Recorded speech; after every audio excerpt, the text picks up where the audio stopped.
Bayangkan, sebuah kerajaan yang keberadaannya masih menjadi teka-teki bagi para sejarawan hingga hari ini. Kerajaan Yam, sebuah peradaban kuno yang berjaya ribuan tahun sebelum era kita. Namun, kisahnya hanya tersisa dalam fragmen-fragmen prasasti dan catatan-catatan Mesir kuno.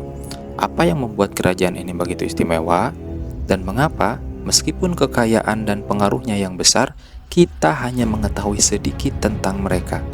Ikuti saya dalam perjalanan menelusuri jejak-jejak kerajaan Yam, dari awal pendiriannya, puncak kejayaan, hingga keruntuhan yang misterius.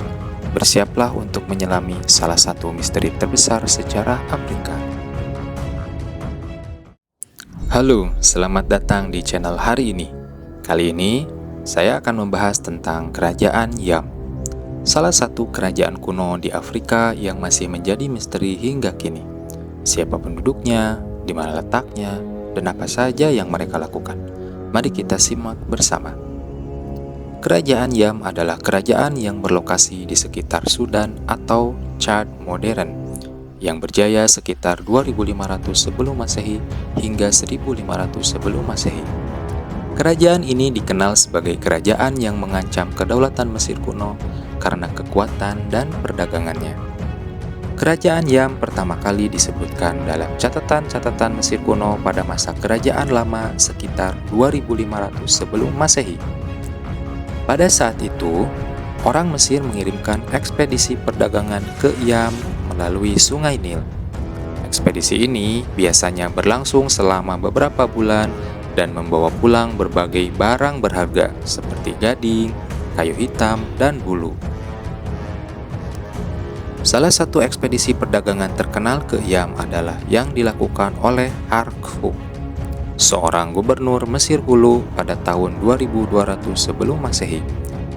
Harkhub mengarungi Sungai Nil dengan 300 orang dan 18 kapal, dan mencapai Yam setelah 7 bulan perjalanan. Di sana, ia bertemu dengan Raja Yam yang bernama Zehenu, dan menerima hadiah-hadiah dari raja seperti budak, binatang, dan barang-barang lainnya.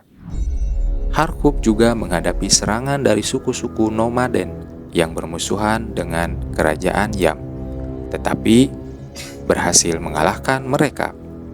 Harkhub mengabadikan pengalamannya dalam sebuah prasasti yang ditemukan di makamnya di Aswan. Prasasti ini menunjukkan bahwa Harkhub sangat bangga dengan pencapaiannya dan bahkan mendapat pujian dari Firaun Pepi II yang mengirimkan surat kepada Harkhub untuk memintanya membawa seekor anak lumba-lumba hidup dari Yama. Setelah masa Kerajaan Lama, hubungan antara Mesir dan Yam mulai memburuk. Hal ini mungkin disebabkan oleh perubahan politik, ekonomi, atau lingkungan. Ekspedisi perdagangan menjadi jarang dan berbahaya, dan Yam mulai menantang kekuasaan Mesir. Pada masa Kerajaan Pertengahan, sekitar 2000 sebelum Masehi, Yam bahkan bersekutu dengan Kerajaan Kush, yang merupakan musuh besar dari Mesir. Pada masa Kerajaan Baru, atau sekitar 1500 sebelum Masehi, Yam sudah tidak lagi disebutkan dalam catatan sejarah Mesir. Mungkin Yam sudah runtuh atau digantikan oleh kerajaan lain. Sampai saat ini, tidak ada yang tahu pasti di mana lokasi Yam, bagaimana bentuk pemerintahannya, dan apa yang terjadi pada penduduknya. Meskipun kerajaan Yam sudah hilang dari catatan sejarah, sisa-sisa peninggalannya masih bisa ditemukan di beberapa tempat. Salah satunya adalah di Museum Mesir di Kairo, di mana terdapat patung-patung kayu yang menggambarkan orang-orang Yam. Patung-patung ini dibuat oleh seniman Mesir kuno yang mengikuti ekspedisi perdagangan ke Yam. Patung-patung ini menunjukkan ciri-ciri fisik orang Yam seperti rambut keriting, hidung mancung, dan bibir tebal. Itulah beberapa informasi tentang kerajaan Yam, kerajaan kuno di Afrika yang masih menyimpan banyak misteri. Semoga bermanfaat dan menambah wawasan Anda. Jangan lupa untuk like, komen, dan subscribe channel ini. Sampai jumpa di video selanjutnya. Terima kasih.